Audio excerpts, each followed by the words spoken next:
હું છું હિના અને આપ જોઈ રહ્યા છો આપણું ગુજરાત સમાચારની શરૂઆત કરીશું ગાંધીનગરથી। ગાંધીનગર પોલીસ દ્વારા સવારમાં 6 વાગ્યાથી ગાંધીનગરમાં માસ કોમ્બિંગ ઓપરેશનનું આયોજન કરવામાં આવ્યું હતું, જેમાં અહીંયાના જેટલા પણ ગુનાહિત ઇતિહાસ ધરાવતા હિસ્ટ્રી સીટરો છે તે તમામના ઘરે રેડ કરવામાં આવી હતી, જેના માટે અંદાજે 30 જેટલી ટીમની રચના કરવામાં આવી હતી, જેમાં લિસ્ટેડ અને અનલિમિટેડ એવા તમામ હિસ્ટ્રી સીટરોના ઘરે રેડનું આયોજન કરવામાં આવ્યું હતું, જેના માટે એક પીએસઆઈ તેમજ 5 પોલીસ સ્ટાફ એ રીતે ટીમ બનાવવામાં આવી હતી કે આ સંપૂર્ણ ઓપરેશનમાં લગભગ 40 ઓફિસર અને 300 સ્ટાફ દ્વારા રેડ પાડવામાં આવી હતી।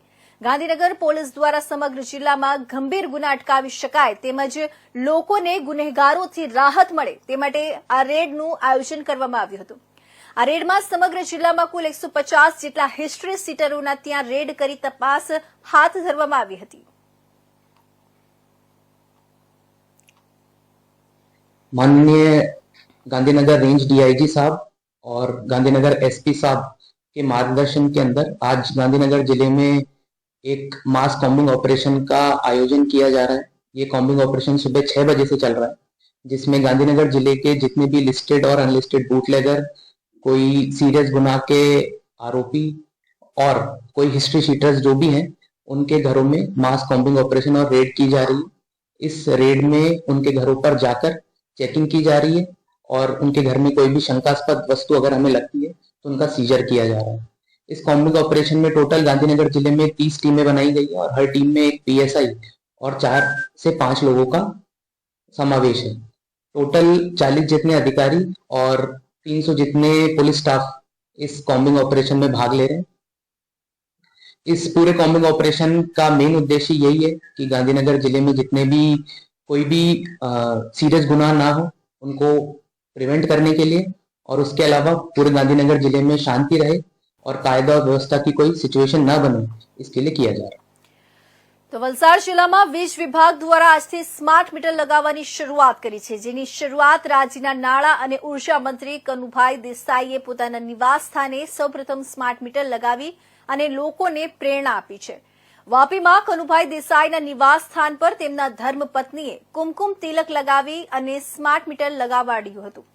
આ પ્રસંગે વીજ વિભાગ દ્વારા વાપીમાં એક જાહેર કાર્યક્રમ યોજાયો હતો, જેમાં સ્માર્ટ મીટર સ્માર્ટ શરૂઆત અભિયાન શરૂ કરવામાં આવ્યું હતું, જે અંતર્ગત સ્માર્ટ મીટરને લગતી લોકોની ખોટી ધારણાઓ અને તેમની આશંકાઓ દૂર કરવા માટે ડીજીવીસીએલના એમડી સહિતના ઉચ્ચ અધિકારીઓ પણ ઉપસ્થિત રહ્યા હતા। મહત્વપૂર્ણ છે કે રાજ્યમાં જ્યારથી સ્માર્ટ મીટરની શરૂઆત થઈ ત્યારથી જ કેટલીક જગ્યાએ લોકોનો વિરોધ શરૂ થયો હતો। કેટલાક લોકોને સ્માર્ટ મીટરથી વધુ બિલ આવશે તેવી પણ માન્યતાઓ હતી। જો કે આજે કાર્યક્રમમાં ડીજીવીસીએલના એમડી અને રાજ્યના ઉર્જા મંત્રી કનુભાઈ દેસાઈએ પણ સ્માર્ટ મીટરને લગતી લોકોને સમજ આપી હતી અને સ્માર્ટ મીટરને કારણે ગ્રાહકોની સાથે વીજ વિભાગને પણ અનેક ફાયદા થનાર હોવાનું જણાવ્યું હતું। ત્યારે સૌપ્રથમ પોતાના ઘરે સ્માર્ટ મીટર લગાવડાવી ઉર્જા મંત્રીએ લોકોને પણ સ્માર્ટ મીટર લગાવવા માટે અનુરોધ કર્યો હતો। તો બીજી તરફ ડીજીવીસીએલના એમડી યોગેશ ચૌધરીએ પણ લોકોને સ્માર્ટ મીટરને લગતી ખોટી ધારણાઓ અને માન્યતાઓથી દૂર રહી આ અભિયાનમાં જોડાઈ સ્વૈચ્છિક રીતે પોતાના ત્યાં સ્માર્ટ મીટર લગાવે તેવી અપીલ કરી હતી।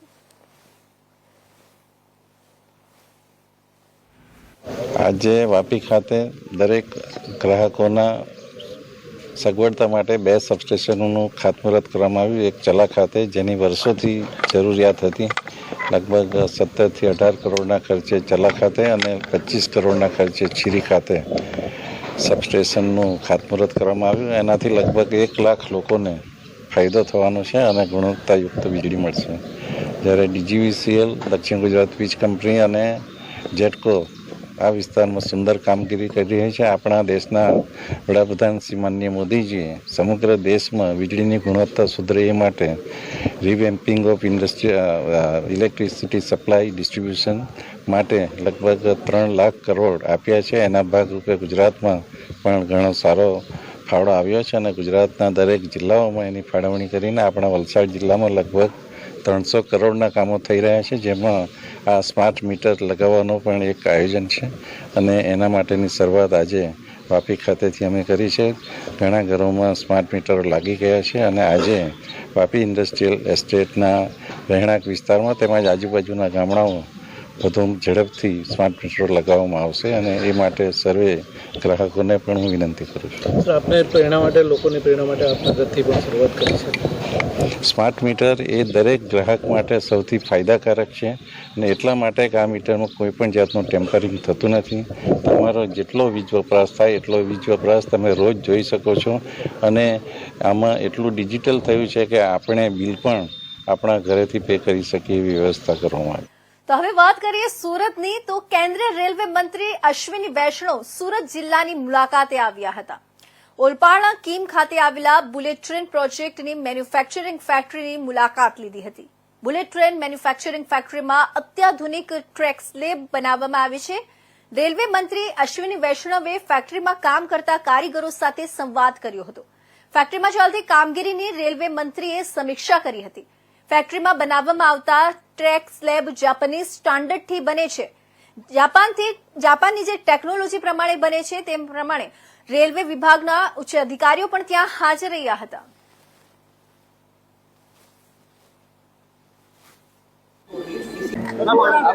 अरे सर नहीं आप छोड़िए ना.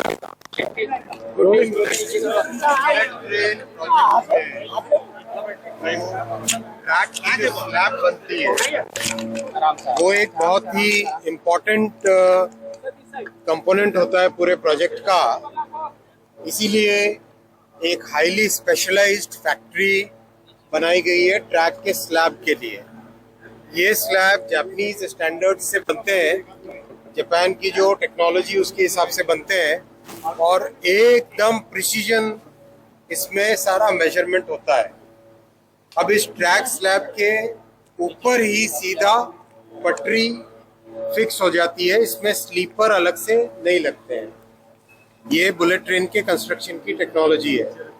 तो यहाँ पर गुजरात में सूरत के पास में किम में अपने देश की सबसे बड़ी ट्रैक स्लैब फैक्ट्री और आज की तारीख में दुनिया की सबसे बड़ी ट्रैक स्लैब फैक्ट्रीज में से एक ये फैक्ट्री है.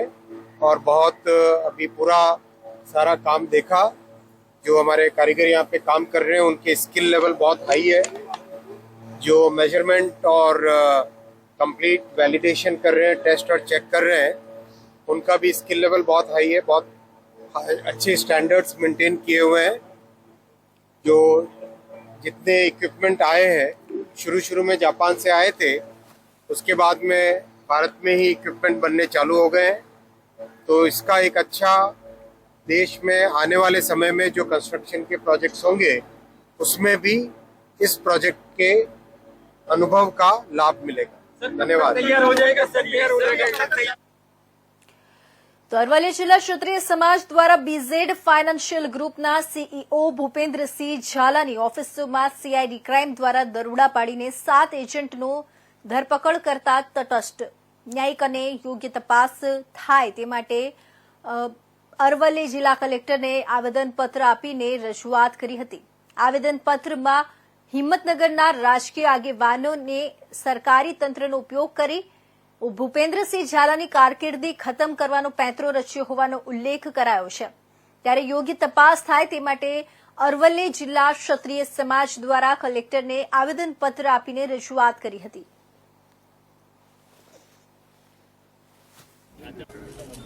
આજ રોજ અરવલ્લી જિલ્લા કલેક્ટર સાહેબ મારફતે આજે આવેદન પાઠવેલ છે. બીજેડ ગ્રુપના સંચાલક ને થોડા દિવસો અગાઉ દરોડા પાડ્યા, જે એમની ઓફિસો સીઝ કરી, ગાડીઓ સીઝ કરી, જપ્ત કરી લેવામાં આવી. તો ઠીક છે, આજે 2016થી ભૂપેન્દ્રસિંહ ઝાલા આ બીજેડ ફાઇનાન્સ ચલાવતા હતા અને આજ દિન સુધી ચાલતું હતું. સાચું ખોટું તંત્રનું તપાસનો વિષય છે. પણ જ્યારે નનામી અરજીથી સીઆઈડી ક્રાઇમે ગાંધીનગરથી એમને દરોડા પાડ્યા, એ એક રાજકીય ઇશારો હોઈ શકે છે. એના અનુસંધાને અમે આજ રોજ અરવલ્લી અને સાબરકાંઠા જિલ્લા ક્ષત્રિય સમાજ દ્વારા માનનીય કલેક્ટર શ્રીને આવેદન પાઠવેલ છે. આજ રોજ અરવલ્લી જિલ્લા કલેક્ટર સાહેબ મારફતે આજે આવેદન પાઠવેલ છે. બીજેડ ગ્રુપના સંચાલક ને થોડા દિવસો અગાઉ દરોડા પાડ્યા, જે એમની ઓફિસો સીઝ કરી, ગાડીઓ સીઝ કરી, જપ્ત કરી લેવામાં આવી. તો ઠીક છે, આજે 2016થી ભૂપેન્દ્રસિંહ ઝાલા આ બીજેડ ફાઇનાન્સ ચલાવતા હતા અને આજ દિન સુધી ચાલતું હતું. સાચું ખોટું તંત્રનો તપાસનો વિષય છે, પણ જ્યારે નનામી અરજીથી સીઆઈડી ક્રાઇમે ગાંધીનગરથી એમને દરોડા પાડ્યા, એ એક રાજકીય ઇશારો હોઈ શકે છે. એના અનુસંધાને અમે આજ રોજ અરવલ્લી અને સાબરકાંઠા જિલ્લા ક્ષત્રિય સમાજ દ્વારા માનનીય કલેક્ટર શ્રીને આવેદન પાઠવેલ છે. તો જૂનાગઢ અંબાજી મંદિરની જગ્યાનો વિવાદ વધુ વકર્યો છે. આ અંગે દશનામ ગોસ્વામી જ્ઞાતિના આગેવાન રિધમ ગોસ્વામી દ્વારા જણાવવામાં આવ્યું હતું કે બ્રહ્મલીન તનસુખગીરી બાપુનું જે દેહાવસાન થયું છે અને તે જગ્યા બાબતનો જે વિવાદ ચાલે છે, તે તનસુખગીરી બાપુની જગ્યામાં ગુરુ શિષ્યની પરંપરા ચાલે છે. એ પરંપરા મુજબ એમના પરિવારને વહેલી તકે યોગ્ય ન્યાય મળે તે માટે આજે દશનામ ગોસ્વામી સમાજ દ્વારા પરિવારજનોને સાથે રાખી એડવિઝન પોલીસ સ્ટેશન ખાતે એક અરજી કરવામાં આવી હતી.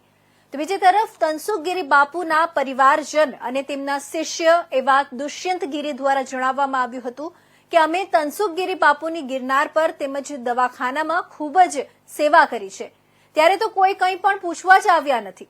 અને આજે પૂજ્ય બાપુ બ્રહ્મલીન થતા દરેક લોકો તેમની જગ્યા પર બેસવા માટે હક બતાવી રહ્યા છે, ત્યારે અમને કાયદેસરનો ન્યાય મળવો જોઈએ.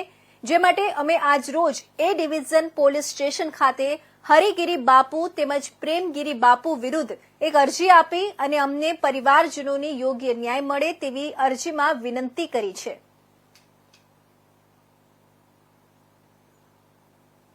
મારું નામ રિધમ ગોસ્વામી છે. આજે જે તનસુખગીરી બાપુ જુનાગઢ અંબાજી મોટા પીરનું જે દુઃખદ અંત થઈ ગયું છે, મૃત્યુ, ત્યારબાદ આજે ત્યાં જગ્યા માટેનો જે વિવાદ ચાલુ છે, એમની અંદર તનસુખગીરી બાપુના પરિવારમાં ગુરુ શિષ્યની પરંપરા ચાલુ હોય, એ પરંપરા મુજબ આજે ગુરુ શિષ્યની પરંપરા હોય એ મુજબ જે એમના પરિવારમાંથી જે લોકો આવતા હોય એ પરિવારને ન્યાય મળે ને એ લોકોને ગાદી સોંપાય એવી આજે અમે એ ડિવિઝન ખાતે પોલીસ સ્ટેશને ફરિયાદ આપી છે. અને સમગ્ર દશનામ ગોસ્વામી સમાજ, આખા ગુજરાતનો દશનામ ગોસ્વામી સમાજ જે તનસુખગીરી બાપુનો પરિવાર છે તેમને ન્યાય મળે અને તે ગાદી ઉપર બેસે એવી અપેક્ષા સાથે અમે બધા સાથે જોડાયા છીએ.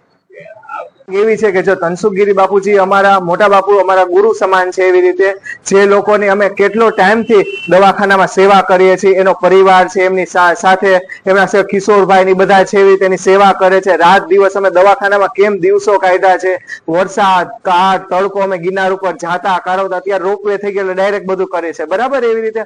અને અમે બાપુની રાત દિવસ સેવા કરી બાપુનું કોઈ એવી રીતે પૂછવા પણ નથી આવ્યું કોઈ પણ એવી રીતે કે કેમ છે બાપુને, શું છે, એવી રીતે. અને અત્યારે બાપુ જયારે અમારા ગુરુ છે, અમારે આપ સમાન અમારું છતર વયું ગયું બાપુ એવી રીતે, અને ત્યારે બધા એવી રીતે કે છે કે અમને હક આપો, તનસુખગીરી બાપુની જગ્યાએ અમને આપી દો એવી રીતે, પણ એ યોગ્ય નથી. અમે બધા તંત્રને બધાને એક જ અપીલ કરીએ છીએ એવી રીતે કે એનો અમે સીધી રીતના વારસદાર છે, જેને એમને સેવા કરી છે, એમનો કાયદેસરનો અમને ન્યાય મળવો જોઈએ એવી રીતે. આજે તમે શું કરવા?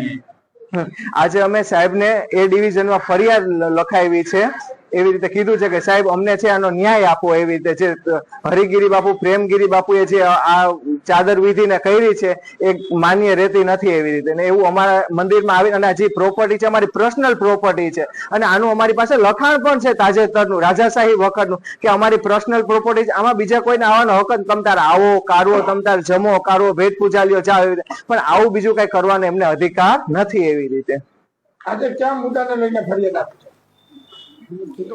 તો ગુજરાત સરકારના મહિલા અને બાળ વિકાસ વિભાગ તથા દાહોદ આઈસીડીએસ શાખા દ્વારા જિલ્લા પંચાયત દ્વારા પાપા પગલે પ્રોજેક્ટ અંતર્ગત બાળકોના સર્વાંગી વિકાસ થાય તે હેતુથી પૂર્વ પ્રાથમિક શિક્ષણ અંગે વાલીઓને આગવી જાણકારી મળે તે હેતુસર ભૂલકા મેળો 2024નું આયોજન સ્વામી વિવેકાનંદ સંકુલ ખાતે કરવામાં આવ્યું હતું.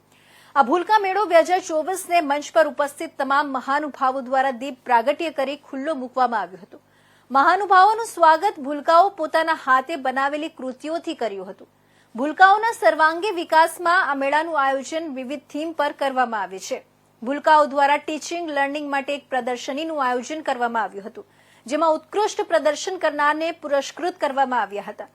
આ પ્રસંગે ભૂલકાઓ વિવિધ સાંસ્કૃતિક કાર્યક્રમો પણ રજૂ કર્યા હતા.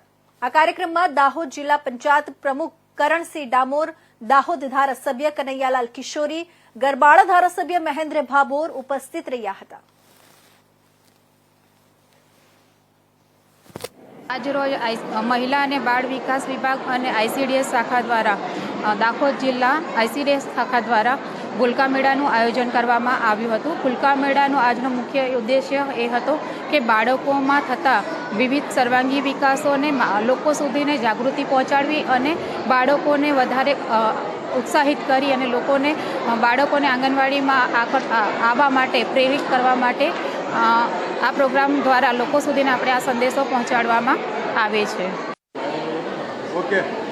આજ રોજ દાહોદ મુકામે ગુજરાત સરકારના મહિલા અને બાળ વિકાસ તેમજ દાહોદ જિલ્લા પંચાયત ICDS વિભાગ તરફથી જે ભૂલકાઓના બાળમેળાનું આયોજન કરવામાં આવ્યું, તેમાં નાના ભૂલકાઓએ સારી એવી સમજ અને કઈ રીતે ભૂલકાઓને આગળ પ્રોત્સાહિત કરી શકાય તેના માટેના જે કાર્યક્રમ કરાયો તે કાર્યક્રમમાં ઉપસ્થિત દાહોદના ધારાસભ્ય શ્રી કનૈયાલાલ કિશોરી, ગરબાડાના ધારાસભ્ય મહેન્દ્રભાઈ ભાભોર અને સાથી મારા પૂર્વ જિલ્લા પંચાયત પ્રમુખ શ્રી શીતલબેન, પૂર્વ નગરપાલિકા પ્રમુખ રીનાબેન અને સાથી જિલ્લા પંચાયત સદસ્યો તેમજ ICDS ચેરમેન શ્રી સુશીલાબેન સૌ આ કાર્યક્રમને સફળ બનાવવા માટે સૌ ઉપસ્થિત રહી અને આ કાર્યક્રમને ખૂબ જ ઉત્સાહથી સફળ બનાવ્યો અને નાના ભૂલકાઓને પ્રોત્સાહિત કર્યા. તો જસદણ સેવા સદન ખાતે ગુજરાત રાજ્યના કેબિનેટ મંત્રી કુંવરજી બાવળિયાની અધ્યક્ષતામાં સંકલન સમિતિની મીટિંગ ગોઠવવામાં આવી હતી. આજે મીટિંગ હતી તે લોકોના પ્રશ્ન સાંભળવા માટે હતી. તમામ સરકારી અધિકારીને સાથે રાખી અને લોકોના પ્રશ્ન સાંભળવામાં આવ્યા હતા અને તાત્કાલિક પ્રશ્નોનું નિરાકરણ કરવામાં આવ્યું હતું. જસદણ વિંછિયા આટકોટ ટ્રાફિકની સમસ્યાનો ઉકેલ, જસદણ નવા બસ સ્ટેન્ડ પાસે ટ્રાફિકનો ઉકેલ તેમજ PJVCL નગરપાલિકા દ્વારા લોકોના કામનું નિરાકરણ કરવામાં આવ્યું હતું. કુંવરજી બાવળિયા દ્વારા તાત્કાલિક લોકોના પ્રશ્નોનું નિરાકરણ લાવવા માટે તમામ વિભાગના અધિકારીઓને સૂચના આપવામાં આવી હતી.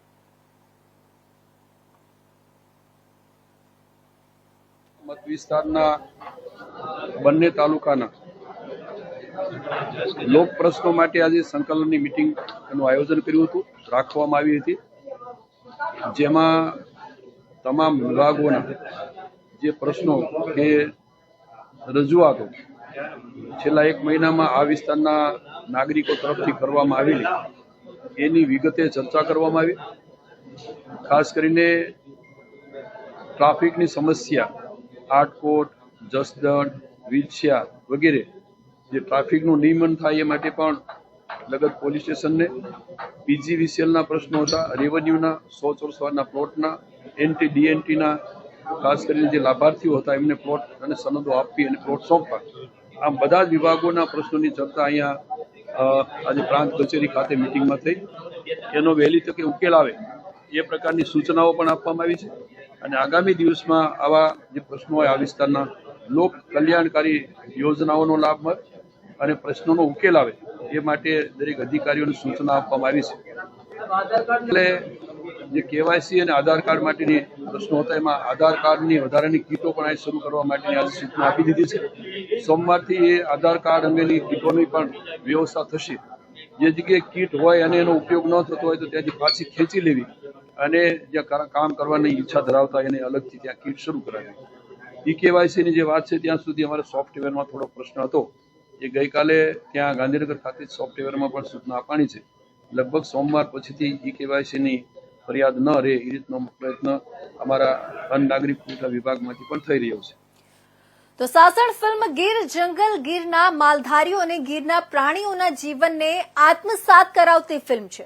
ખાસ કરીને ગીર એ સિંહનું છે અને આ ગીરના નેસડામાં વસતા માલધારીઓ સિંહને આશ્રય રહે છે તેવું માને છે.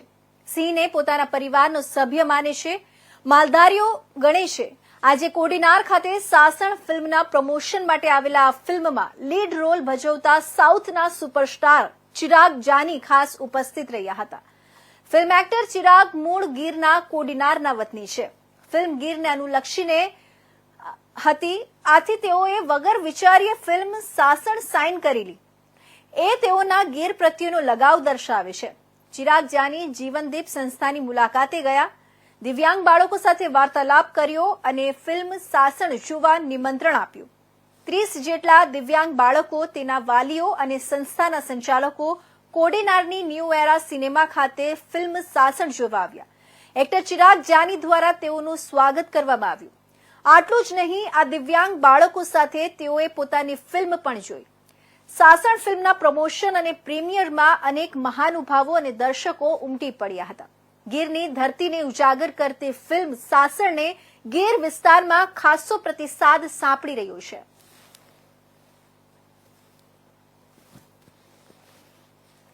સાસણનું જે ફિલ્મ છે એ આપણી ગીરની ધરા ઉપર છે અને ગીરની ધરામાં જ્યારે યોગદાન દેવાનું વાત આવે ત્યારે એમાં પૂછવાનું ના આવે કે તમે વિલન છો, હીરો છે, પણ બસ મારે એક દિલથી તમન્ના હતી કે સાઉથમાં મેં 20 ફિલ્મો કર્યા છે અને જ્યારે એ લોકોની જ્યારે ભાષાનું જ્યારે આવે ને એ લોકો એના પ્રત્યે બહુ ગર્વ અનુભવે અને ગુજરાતીમાં ધીરે ધીરે એ ઓછું થતું જઈ રહ્યું છે. તો મને એક દિલથી ઈચ્છા હતી કે મારા ગીર ઉપર, મારા કાઠિયાવાડ અને સૌરાષ્ટ્રની જે લેંગ્વેજ છે એ અત્યાર સુધી ગુજરાતી ફિલ્મોમાં દેખાતી નથી. અમદાવાદનું કલ્ચર, બરોડાનું કલ્ચર એ જ દેખાતું હતું અને ફાઇનલી આપણા ગીરનું જે કલ્ચર કહેવાય, આપણા કાઠિયાવાડનું કલ્ચર આ ફિલ્મ છે અને ફિલ્મમાં મને પાર્ટ થવાનો મોકો મળે મારા માટે ખુશનસીબી. અત્યારે બહુ સારો રિસ્પોન્સ બધાને આવે, બધાને બહુ મજા આવી રહી છે કેમ કે ફિલ્મ આપણે આજુબાજુના એરિયાની છે એટલે બધા માણસો આરામથી કનેક્ટ થઈ રહ્યા છે કેમ કે જંગલનું છે, સિંહોનું છે, આપણા હાવજુનું છે, તો બધા બહુ સારી રીતે કનેક્ટ. હાઉસફુલ જાય છે, હાઉસફુલ અત્યારે ટચવુડ બહુ હાઉસફુલ થઈ છે અને માણસોનો પ્રતિસાદ એ બહુ સરસ છે. આપણે આપણી સંસ્કૃતિ જાળવવી હોય, આપણી સંસ્કૃતિને આગળ લાવવી હોય, આપણી ગીરની ધરા, આપણું જે કલ્ચર છે, માણસોને ખાલી સાસણ ગીર એટલે એક જ વસ્તુ છે કે સિંહ જોવા આવવાનું અને પર્યટન સ્થળ, પણ આ પર્યટન સ્થળ નથી. પર્યટનની આગળ ગીરની જે ધરોહર છે, ગીરની જે ધરા છે, ગીરનું જે કલ્ચર છે એ બધું જોવું હોય તો તમને આ સાસણ ફિલ્મમાં જોવા મળશે. હવે તમારે હાવજુ જંગલમાં જોવા નહીં જવા પડશે, આપણે હવે થિયેટરમાં હાવજુ આવી ગયા તો તમે હાવજુ જોવા આવો. બાળકો છે, વિકલાંગ બાળકો, મેન્ટલી જે બાળકો છે એમની સાથે હું ફિલ્મ જોવા, મારું જે ફિલ્મ હાલમાં રિલીઝ થઈ છે સાસણ, એ ફિલ્મ જોવા માટે હું કોડીનાર આવ્યો છું અને મને બહુ જ ખુશી છે કે આજે હું જે વિકલાંગ બાળકો છે, મેન્ટલી ચેલેન્જ જે બાળકો છે એની સાથે બેસીને હું આ ફિલ્મ નિહાળી રહ્યો છું કેમ કે એ લોકોનો પણ દિલ છે કે એ લોકો પણ જે એક નોર્મલ માણસો હોય એની જેમ ફિલ્મો જોવા આવે અને જ્યારે એ લોકો જે ફિલ્મ જોઈ રહ્યા હતા અને જે એની ખુશી હતી, જે ઉત્સાહ હતો એ જોઈને મને એવું લાગ્યું કે આ લોકોને આગું દર મહિને કે એવું એકાદ વખત જ્યારે આવી કંઈક સાંસ્કૃતિક રિલેટેડ કે કંઈક શીખવા મળતી ફિલ્મો હોય એવી ફિલ્મો દેખાય તો એ લોકોને પણ પ્રોત્સાહન મળે અને કંઈક નવું કરવાનું મન થાય. તો પાલનપુર DILR કચેરીના સરકારી લાયસન્સ સર્વેયરે એક અરજદાર પાસેથી જમીન માપણી કરી આપવા માટે 1 લાખની લાંચની માંગણી કરી હતી, જેથી અરજદારે SCBમાં ફરિયાદ કરતા SCBએ છટકું ગોઠવી બંને સરકારી લાયસન્સ સર્વેયરને ઝડપી લઈ કાયદેસરની કાર્યવાહી હાથ ધરવામાં આવી છે. બનાસકાંઠા જિલ્લાના એક અરજદાર દ્વારા ખેતીની જમીન પ્રમોલ્ગેશન થતા ક્ષેત્રફળમાં ફેરફાર થયો હતો, જેથી સુધારો કરવા અરજદાર દ્વારા જિલ્લા ઇન્સ્પેક્ટર લેન્ડ રેકોર્ડ્સ કચેરીમાં અરજી આપી હતી. તે અરજી તપાસ શારૂ સરકાર માન્ય લાયસન્સી સર્વેયર ભાવેશકુમાર પાતાણીને ફાળવતા ભાવેશકુમાર પાતાણીએ અન્ય સરકારી લાયસન્સ સર્વેયર DILR કચેરી પાલનપુરના રામાભાઈ ચૌધરી સાથે મળી અરજદારની જમીન માપણી કરી આપવા ભેગા મળી 1 લાખની ગેરકાયદેસર લાંચની માંગણી કરી હતી. જે લાંચની રકમ અરજદાર આપવા માંગતા ન હોય તેમને બનાસકાંઠાની પાલનપુર ACB કચેરીમાં સંપર્ક કરી ફરિયાદ આપી હતી, જેની ફરિયાદના આધારે પોલીસ ઇન્સ્પેક્ટર ACB બનાસકાંઠા એને ચૌધરીને લાંચના છટકાનું આયોજન કર્યું હતું, જેમાં ભાવેશકુમાર પાતાણી વિવાંસ સર્વેયર ઓફિસ ધોળેશ્વર મહાદેવની સામે ચંડીસર તાલુકા પાલનપુર ખાતે વાતચીત કરી લાંચની રકમ સ્વીકારતા બંને આરોપીઓએ એકબીજાની મદદગારી કરી હતી, જેથી પોલીસે બંનેને ઝડપી લઈ કાયદેસરની કાર્યવાહી હાથ ધરી હતી.